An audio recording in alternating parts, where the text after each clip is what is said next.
नमस्कार। तो कैसे हैं आप सब लोग। अपने लास्ट लेक्चर में हमने किए थे वीटी ग्राफ, वेग समय ग्राफ और एटी ग्राफ, त्वरण समय ग्राफ, और उससे रिलेटेड बहुत अच्छे हमने क्वेश्चंस भी किए थे। वीटी ग्राफ को एटी ग्राफ में कैसे बनाते हैं, एसटी ग्राफ को वीटी ग्राफ में कैसे बनाते हैं, या वीटी ग्राफ को एसटी ग्राफ में कैसे बनाते हैं, ये सब कुछ हमने अपने लास्ट लेक्चर में करा था।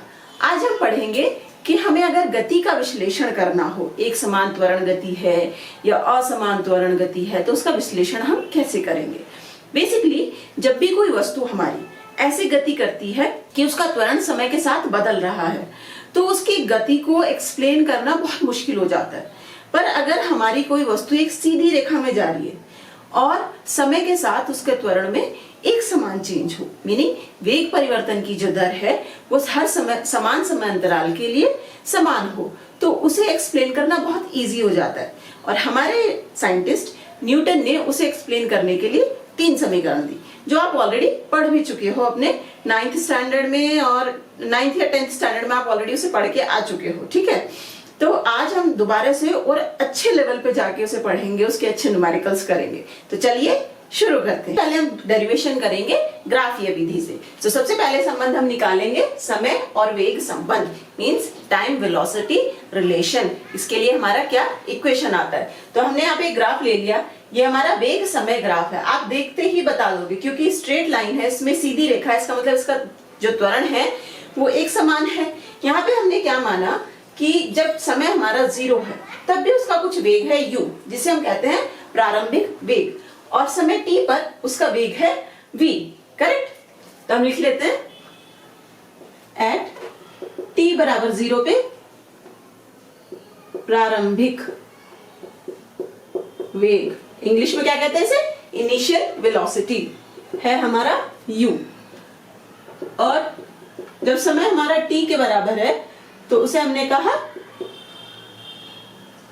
अंतिम वेग, फाइनल वेलोसिटी, v से हमने प्रदर्शित कर दिया। ग्राफ में देखो तो ग्राफ में किससे दिखा रहे हैं हम, ओ ए हमारा दिखाता है, ओ ए कह दो या बी डी कह दो, वो दिखाता है ओ ए बराबर बी डी बराबर u।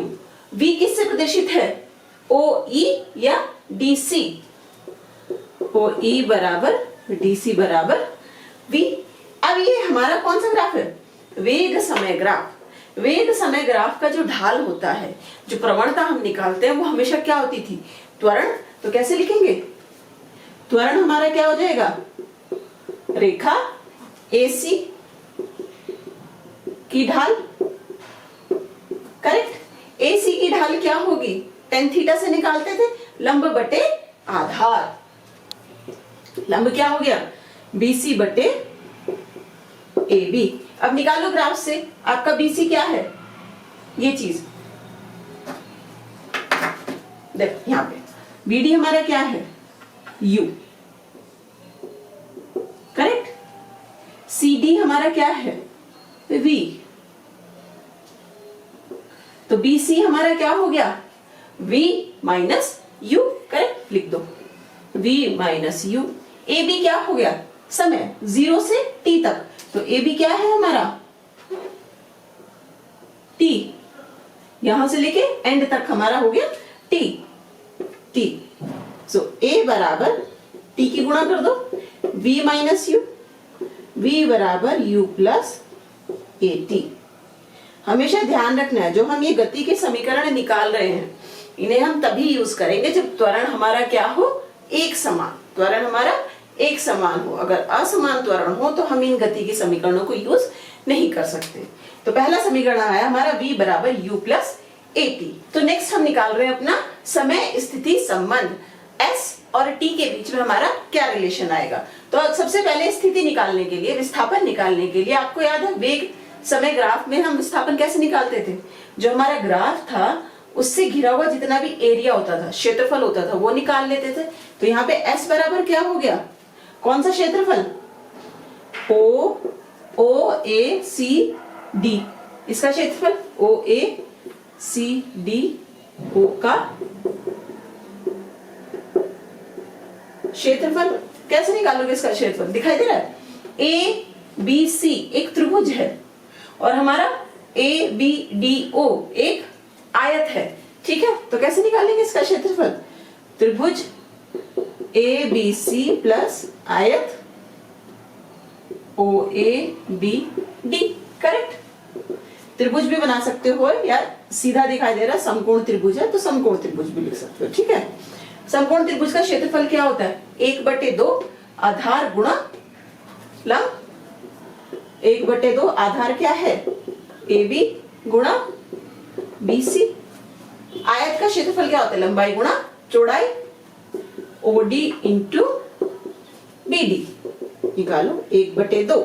AB हमारा क्या है? AB है T इंटू BC। BC हमारा क्या है? V minus T, V minus T plus OD क्या है? OD भी T ही है इंटू BD क्या है? BD U 1/2 into T। अब अगर याद हो पहली समीकरण हमारी क्या थी?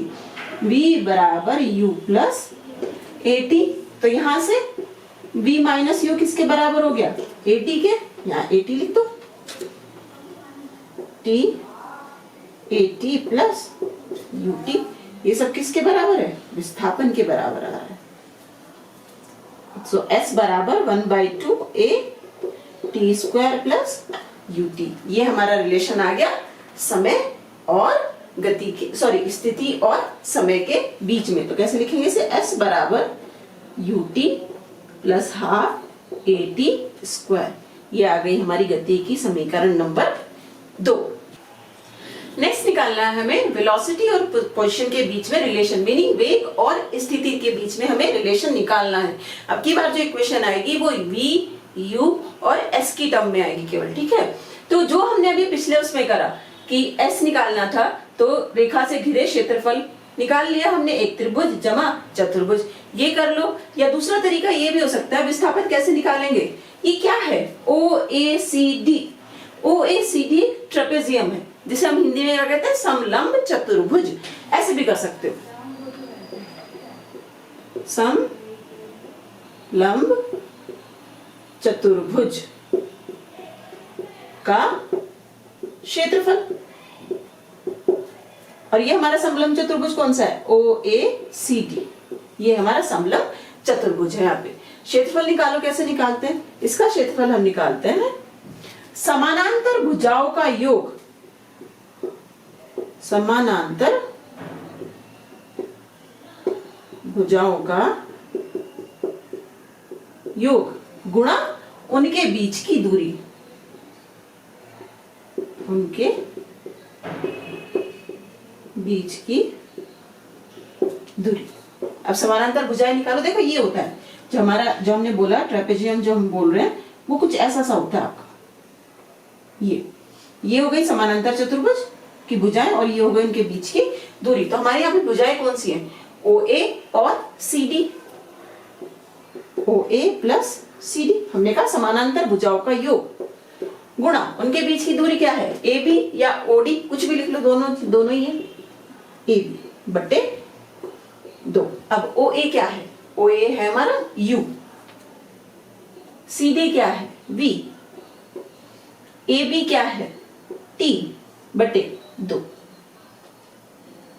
अब हमें रिलेशन किसके बीच में चाहिए? V, U और S के बीच में। T तो नहीं चाहिए, T कैसे हटाएंगे? फिर से आ जाओ, आपकी जो पहली गति की समीकरण थी उसमें क्या है? V माइनस U बराबर AT। इसे हम ये भी तो लिख सकते हैं V माइनस U बटे A बराबर T। वो चीज यहां लिख दो तो क्या आएगा हमारे पास? लिखो इसमें S बराबर V प्लस U, T बराबर क्या होगा?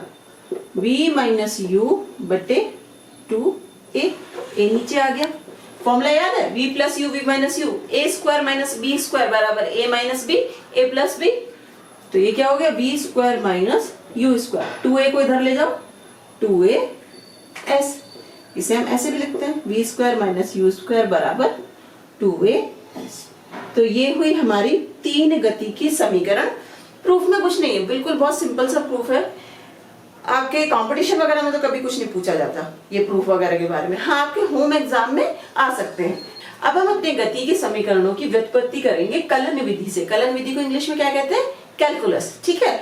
सो now we are going to derivate our equation of motion by using calculus. Let's start. तो सबसे पहले हमें पहली समीकरण निकालनी है। हमें हमारे समीकरण कौन कौन से यहाँ लिख लेते हैं। v बराबर u प्लस at, s बराबर ut plus half at square, v square minus u square बराबर 2as। जहां v क्या है, t समय पे वेग, u क्या है प्रारंभिक वेग, a है त्वरण, s है विस्थापन। तो सबसे पहले फर्स्ट इक्वेशन का डेरिवेशन हम करते हैं। v बराबर u प्लस at। आप सबको पता है त्वरण को हम क्या, अब दोनों पक्षों का समाकलन कर दो, मीन्स इंटीग्रेशन। तो ये हुआ हमारा इंटीग्रेशन। यहाँ पे हम करेंगे निश्चित समाकलन, करेक्ट। निश्चित समाकलन का मीनिंग ये होता है कि हमें उसकी लिमिट्स पता होती है कि t बराबर, यहाँ पे जैसे t है तो t बराबर 0 से t तक वेग कितना हुआ। तो हमें पता है जब हमारा t बराबर 0 था तो वेग था u, t बराबर जब t हुआ तो वेग है v।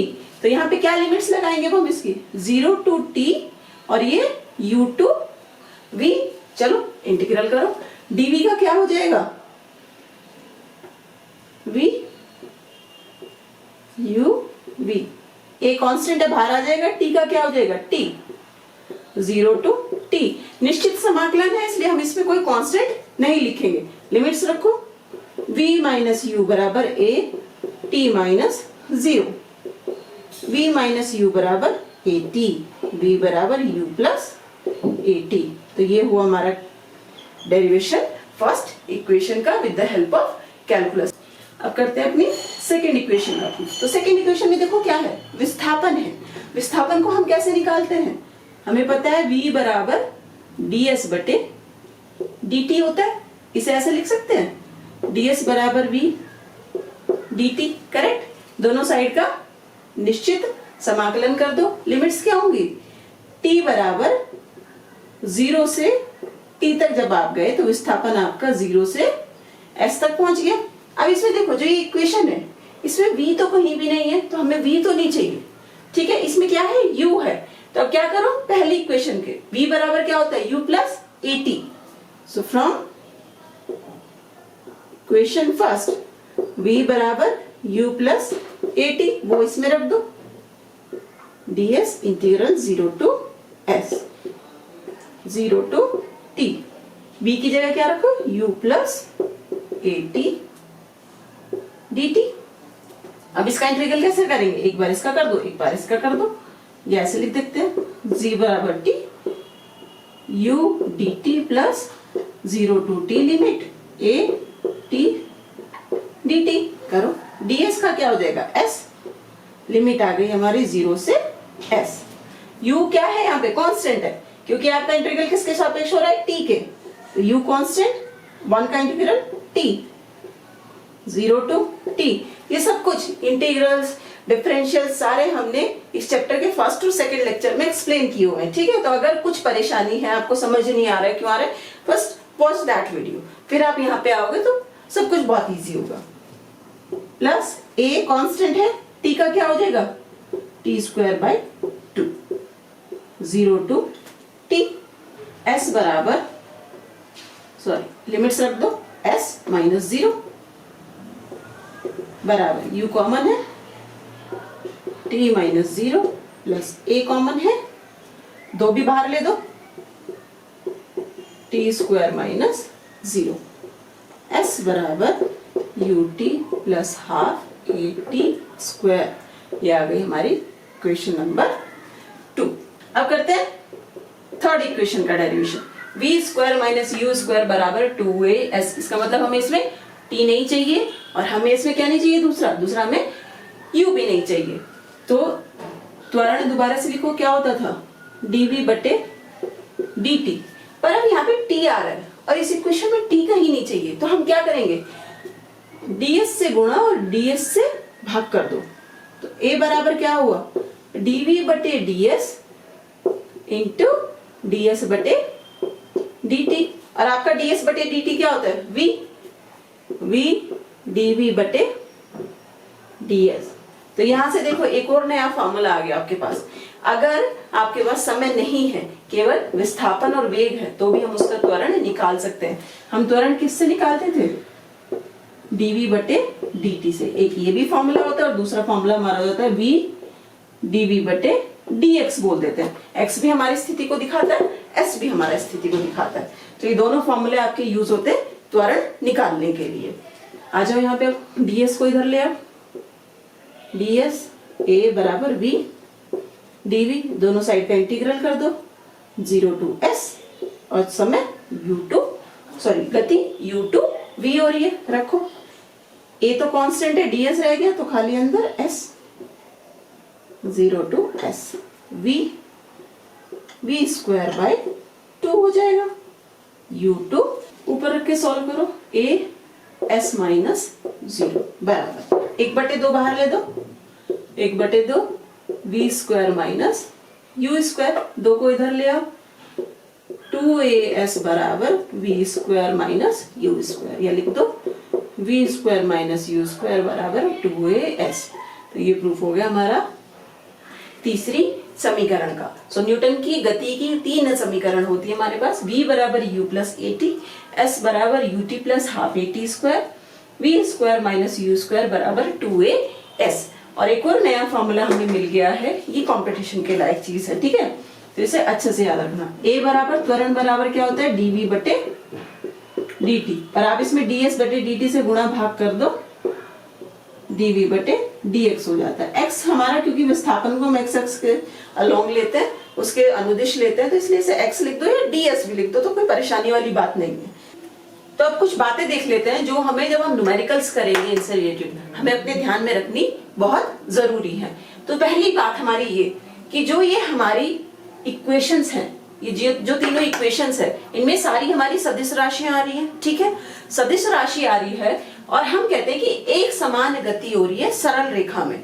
तो सरल रेखा में गति x अक्ष के अनुदिश भी हो सकती है और y अक्ष के अनुदिश भी हो सकती है, करेक्ट। x अक्ष में वो धनात्मक भी हो सकती है, ऋणात्मक भी हो सकती है, सेम y में भी धनात्मक हो सकती है, ऋणात्मक हो सकती है।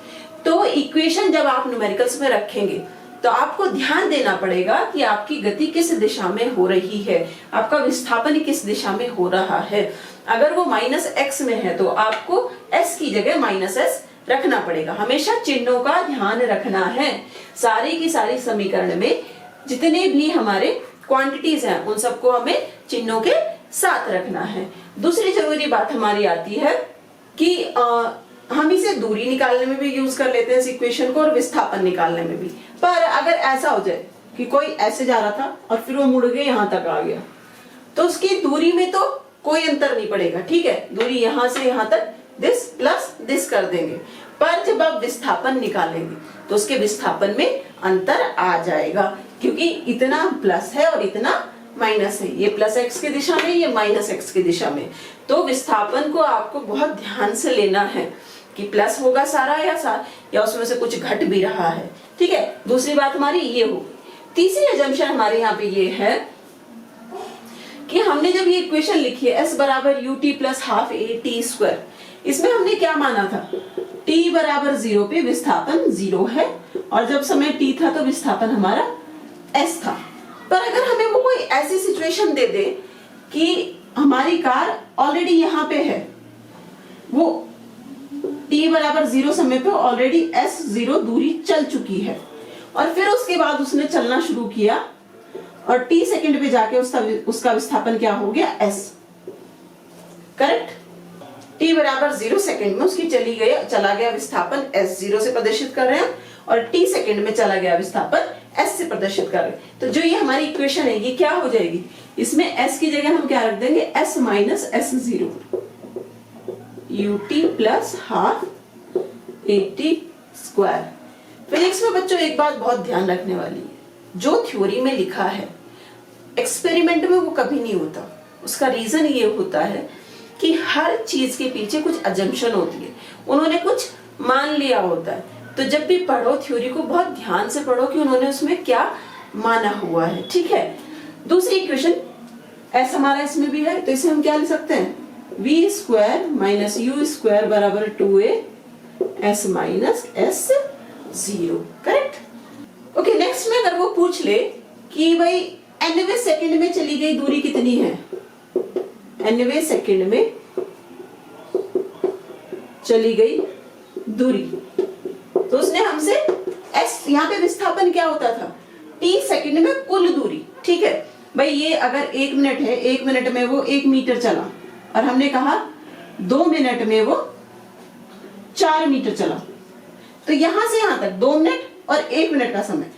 पर अब क्या पूछ रहे हैं वो nवे सेकंड, मींस जब ये वाला पहला जो ये मिनट था, इस मिनट में कितनी दूरी उसने चली, उसे निकालने के लिए पहले भी हम इसका फॉर्मूला बता चुके हैं। डेल्टा एस हमारा क्या होता था, S N minus S N minus 1, जहां एन हमारा क्या हो जाता है, एन माइनस 1 है हमारा t1 समय और n है हमारा t2 समय। क्या बोलते हैं हम इसे, t1 हमारा क्या है n माइनस 1 और t2 हमारा क्या है n।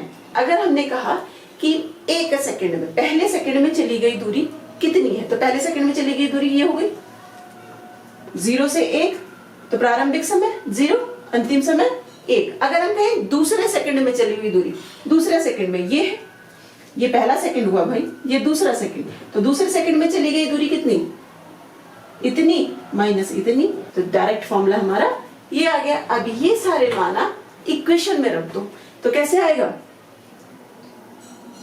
Delta S, S N का क्या होगा, UT plus half A T square, T to N रख दो उसमें, U N plus half A N square minus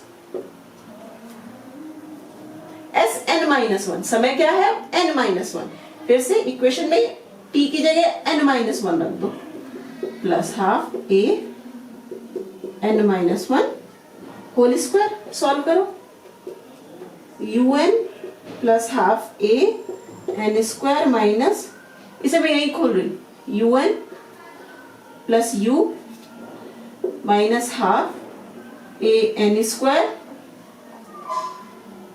minus minus minus minus 1/2 a minus minus plus n। Correct. अब solve कर दो इस सारी इक्वेशन को। क्या क्या आता है हमारे पास, un से un कैंसिल हो गया, 1/2 an स्क्वायर से 1/2 an स्क्वायर कैंसिल हो गया, क्या बचा हमारे पास, u minus 1/2a plus an, या a आप इसमें कॉमन ले दो तो क्या आ जाएगा आपके पास, डेल्टा s बराबर u plus a common n minus 1/2, या u plus a by 2 2n minus 1। तो ये हो गया आपका nवे सेकंड में चली गई दूरी, कैसे आप निकालोगे। करेक्ट। तो इसमें एक और चीज है बच्चों, जरूरी नहीं कि आप ये डेफिनेशन से रटो, रटने की कोई जरूरत नहीं, कॉन्सेप्ट आपको आता है ना, आप कॉन्सेप्ट से भी निकाल सकते हो। भाई अगर हमारा इसमें, ठीक है, ये 0, 1 second, 2 second, 3 second, 4 second, 5 second, 6 second, ठीक है। पहले सेकेंड में चली गई दूरी उन्होंने हमें दी 2 मीटर, दूसरे सेकेंड में है 3 मीटर, तीसरे सेकंड में है 6 मीटर, 3 सेकंड में, 4 सेकंड में कितनी चली से मान लिया 10 मीटर, 5 सेकंड में वो चला 50 मीटर। करेक्ट। अब अगर मैं कहूं कि तीसरे सेकंड में चली गई दूरी बताओ कितनी होगी, तो आप क्या फॉर्मूला याद करने बैठोगे, डेल्टा एस बराबर S N minus S N minus 1। तीसरा सेकंड बोला है तो मीन्स एन बराबर 3 रखोगे, S3 माइनस S2, तीसरे सेकंड में चली गई दूरी, 3 सेकंड में चली गई दूरी और 2 सेकंड में चली गई दूरी निकालोगे। यहाँ पे अगर आपको कॉन्सेप्ट क्लियर है तो क्या लिख दोगे, ये कौन सी सेकंड हो गई, पहली सेकंड, फर्स्ट सेकंड, ये दूसरी सेकंड, ये तीसरी सेकंड, ये चौथी सेकंड, ये 5वीं और ये 6वीं सेकंड। अगर मैंने कहा तीसरी सेकंड में निकालो, तो तीसरी सेकंड में आपको क्या निकालना है, ये निकालना है, ये चली गई दूरी है तीसरी सेकंड में, कैसे निकालोगे, 3 माइनस 2, यहां भी तो वही आई, 3 माइनस 2। सेम आपको ऐसे ही इक्वेशन में भी है, तो एक अलग से इक्वेशन याद करनी है, बहुत अच्छा कर लो, सिंपल डायरेक्ट मान रख देना, तीसरा सेकंड बोला है तो n बराबर 3 रखो और आंसर आपका आ जाएगा। अगर बाय चांस इक्वेशन भूल गए हो तो भी कंफ्यूजन की बात नहीं है, डरने वाली बात है ही नहीं। तीसरा सेकंड बोला, 3 सेकंड में चली गई दूरी और 2 सेकंड में चली गई दूरी, माइनस कर दो दोनों का, आपको तीसरे सेकंड में चली गई दूरी आपकी निकल आएगी।